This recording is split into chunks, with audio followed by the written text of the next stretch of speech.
after the NFL united against Trump and America, they got the worst news imaginable. This Sunday, NFL players made a point to unite together against our president and our country. Players on nearly every team showed some form of protest and disrespect for our military men and women. 3 teams, the Seahawks, Titans and Steelers, made the ultimate cowardly move and stayed in the locker room during the national anthem. Only one player on the Pittsburgh Steelers, Alejandro Villanueva, had the courage to go against orders from the coach and stand on the field for the anthem.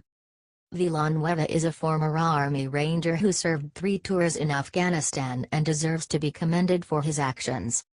These entitled NFL millionaires seemed pretty proud of themselves for their disgraceful behavior, but after their performances ended Sunday, they got hit with a harsh dose of reality.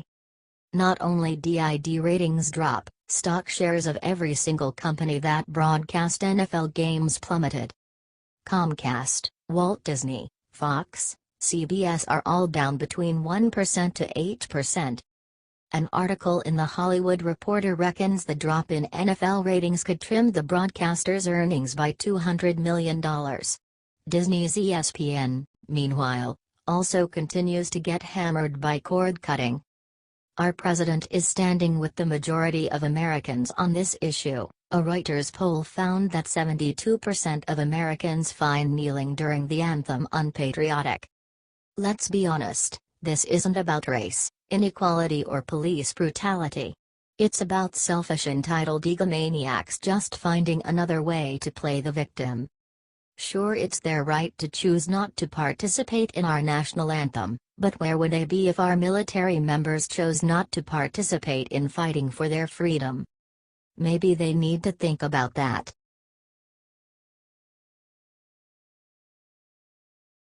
The media won't talk about why this Sudanese immigrant shot up a church in Tennessee. The 25-year-old Sudanese immigrant Emmanuel Kaidga Samson stormed into a Tennessee church on Sunday and opened fire. He wore a clown mask. He started by murdering one woman in the parking lot. He then walked right into the church and opened fire on 7 others. Here is driver's license photo. Not much is known about Samson. He turned the gun on himself. According to the Washington Times, he is about to discharged from the hospital. He is going to be charged with murder and attempted murder. Here are the pics of the shooter's social media. There is a reason that this story has not been in the national news much. It's because it goes against the narrative that the media is putting out. They won't talk about it because they do not want to know why he shot up that church. The media wants a story like this to disappear. Share this story everywhere and pray for all the injured. There are 7 people in Tennessee that need our prayers right now. They should not be ignored because of the color of their skin by the mainstream media. Leave a prayer in the comments below, y'all.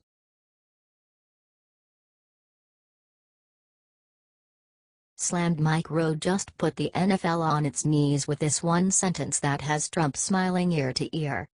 TV host Mike Rowe has never been one to argue politics, or really even bring them up at all. He's built his name and reputation as a blue-collar guy who strongly supports vocational education, but keeps his distance from hot-button issues in an effort to stay neutral. However, the landscape of politics has changed a great deal and Rowe finally felt the need to speak out.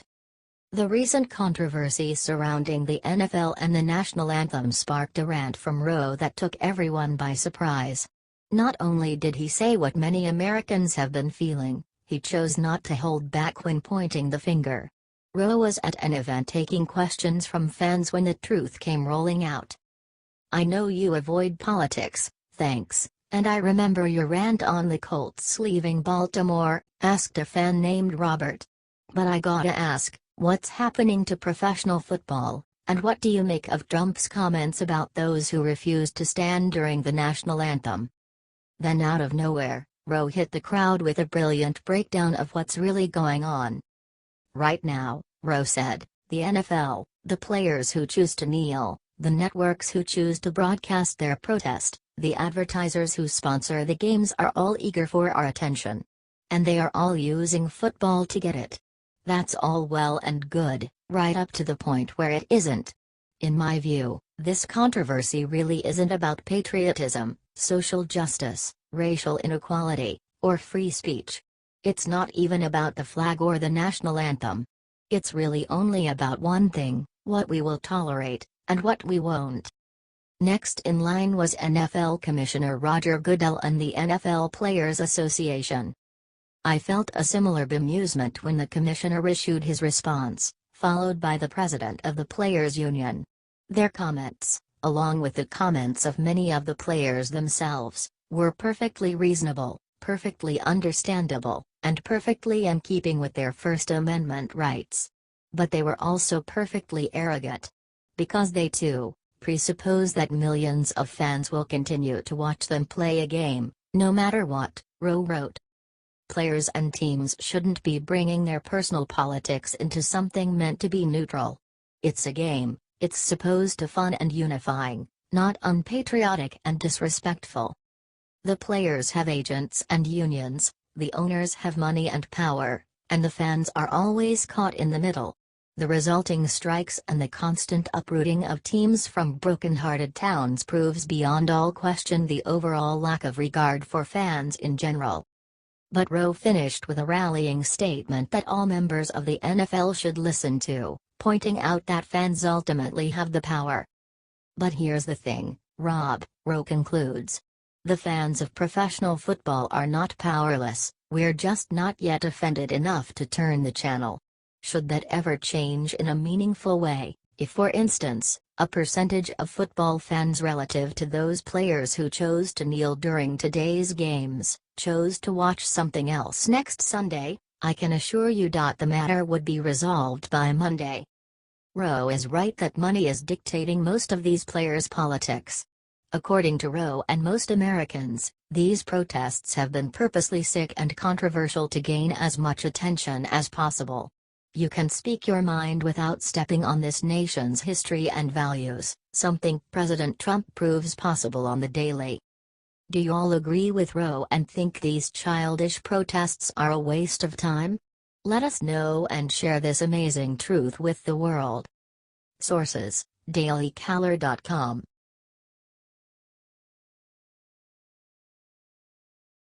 Judge throws book at Whiner and gives him stiff sentence. What Whiner does next is shocking.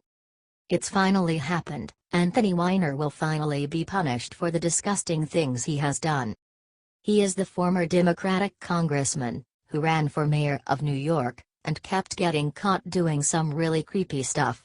His wife, longtime Clinton aide Huma Abedin, stood by him through most of it too. That is, until he was caught sexting gross parts of his anatomy to a female, while he was laying in bed with their little boy. I mean, that's just perverse and gross. And she finally filed for divorce. You think Hillary told her to stay? I mean, she did. Nuff said. Acting U.S. Attorney June Kim said Monday that Whiner asked a 15-year-old girl to engage in sexually explicit conduct for him online. For this, he will spend 21 months in a federal prison. He will also be required to participate in sexual offender treatment and to pay a $10,000 fine. And more. Courtesy of ABC News, via YouTube.com. The judge said there was a need for deterrence in this case. You think? Apparently he sobbed audibly when the sentence was read. Good. Check out what the ladies from The View had to say, too. Courtesy of The View via YouTube.com. Just as a reminder, he had to resign from Congress in 2011 after a disgusting photo he'd sexted emerged online. He kept doing that kind of gross stuff, too. Why not? No one, including his wife, gave him any consequences. Until now. Thank God he was prosecuted and will have to spend time in prison. He'll be monitored after he gets out, too, with online supervision. And they're taking his cell away, too. A grown man. Yuck. H.T. The Hill.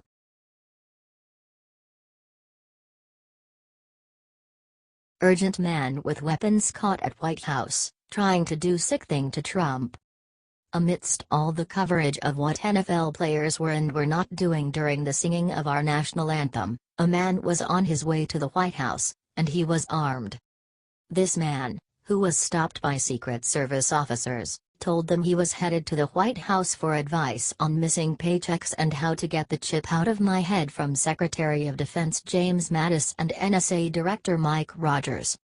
The Secret Service subsequently searched his car, which had Tennessee plates, where they found 3 knives, 9 guns, including R&X-style rifles, ammunition, suppressors, brass knuckles, and silencers.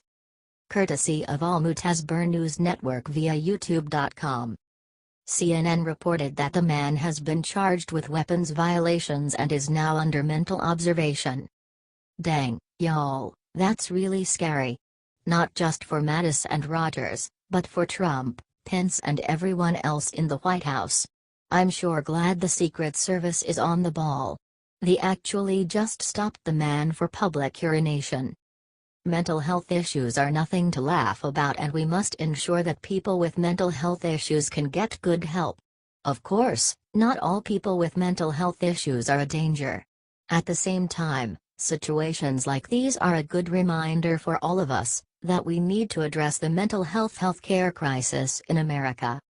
If you are happy that the Secret Service is on the ball, protecting our president and others in the White House, please share this and comment "Thank you, Secret Service."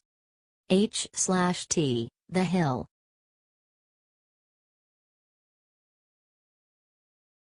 Rex Tillerson just bowed down to this Soviet officer who averted nuclear Armageddon.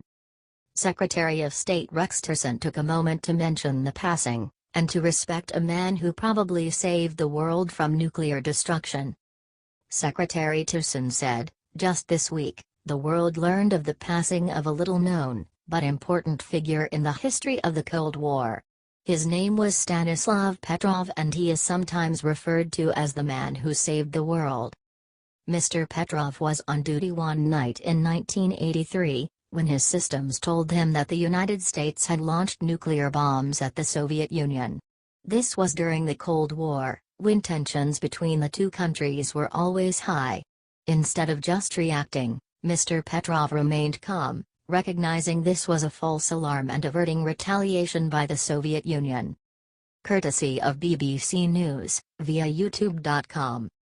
Tillerson brought Mr. Petrov up during a recent meeting of the UN Security Council, saying, his episode illustrates just how high the risk factor is with nuclear weapons. Trump and Tillerson recognize that one country can change things in a way that could avert nuclear disaster. Tillerson said, "If China truly desires to denuclearize the Korean peninsula to promote stability and to avoid conflict in that sensitive region right on its own border, now's the time to work with the rest of us, to put the kind of pressure on North Korea that can change its strategic calculations before it's too late." If you agree with how Trump is handling things with North Korea, please share this and comment "I support Trump." HTRT.com.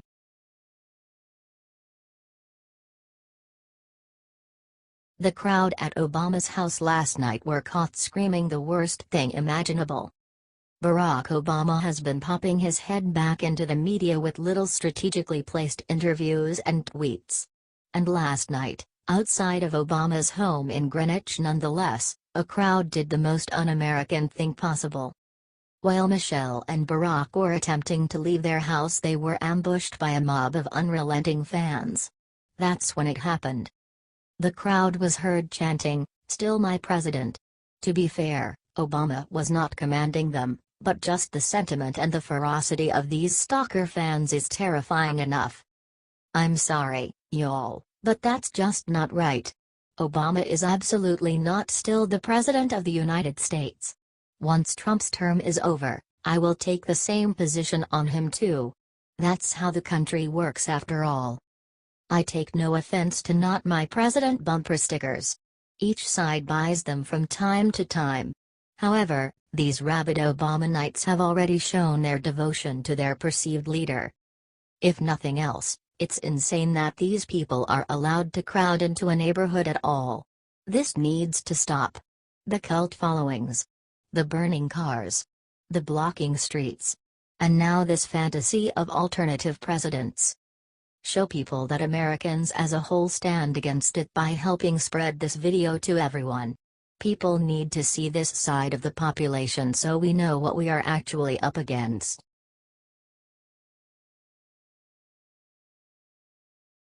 Right after the game, Steelers coach Mike Tomlin did something horrible to Army Ranger who stood for Anthem. This Sunday, NFL players made a point to unite together against our president and our military. The Pittsburgh Steelers made the ultimate cowardly move and stayed in the locker room during the national anthem. Only one player on the team, Alejandro Villanueva, had the courage to go against orders from the coach and stand on the field for the anthem. Villanueva is a former Army Ranger who served 3 tours in Afghanistan and was awarded the Bronze Star Medal for valor. He wasn't going to let politics come before his patriotism. But instead of praising Villanueva or understanding why standing for the anthem is so important to an Army Ranger, Steelers coach Mike Tomlin trashed his own player, claiming that Villanueva was disrespecting his team. Tomlin said in a post-game press conference that he was looking for 100% participation in whatever course of action the team took during the national anthem. When asked by a reporter about Villanueva coming out for the anthem, Tomlin said, "Like I said, I was looking for 100% participation. We were gonna be respectful of our football team." Apparently Coach Tomlin cares more about having respect for his football team than he does about respecting our veterans. Tomlin also took a sideswipe at President Trump, saying that he didn't appreciate being dragged into politics this weekend.